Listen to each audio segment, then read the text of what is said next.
¿Cuál es el principal reclamo de ustedes que ahora se están manifestando frente al Ministerio de Educación?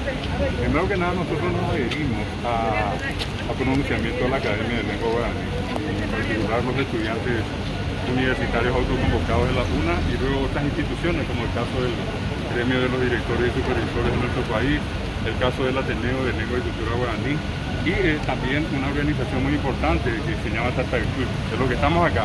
Acá hoy estamos representantes de varias ciudades y lo que concretamente estamos planteando es que la transformación educativa incluya en su agenda el tema guaraní y segundo, que se convoque a personas entendidas, porque en este momento nosotros no sabemos quién está tocando el tema guaraní. Por ejemplo, a partir de este año el Ministerio está aplicando un novedoso, increíble programa de formación docente donde el que se va a recibir profesor tiene que estudiar 4 años de inglés, ¿verdad? Y nosotros nos preguntamos, ¿será que en el curso de profesorado de inglés van a incluir también 4 años de guaraní? Entonces ya está, ya se está aplicando. Ustedes pueden verificar, estos documentos ya están, ya hay una promoción inclusive, 4 años de inglés.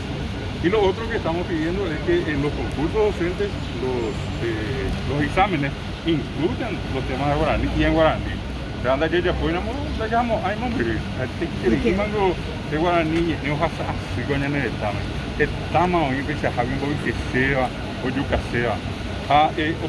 Ya cara por ahí mi, hoy llegamos como ni pues sangaba chile. Ape ore ore de rúa, ore de rúa lleguita a ver, cuando paigo árabe. Doña pero una moina, lo que lleguita y que tú sabes. Ustedes están viendo como que las autoridades no valoran nuestra lengua.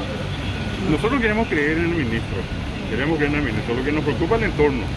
Y en el entorno hay, por ejemplo, una persona que alguna vez ocupó un cargo importante que decía que en Paraguay hay 3% guaraní hablantes, ¿verdad? Cuando que en la realidad el censo, la encuesta integrada de hogares del año pasado dice que hay casi 40% de monolingües guaraní y más de 30% de bilingües. Es decir, estamos lejos de ese dato que maneja y justo es prácticamente el responsable de la transformación educativa. ¿Qué negociación podemos hacer con alguien que ya de entrada tiene un prejuicio como ese? Muchas gracias, profe.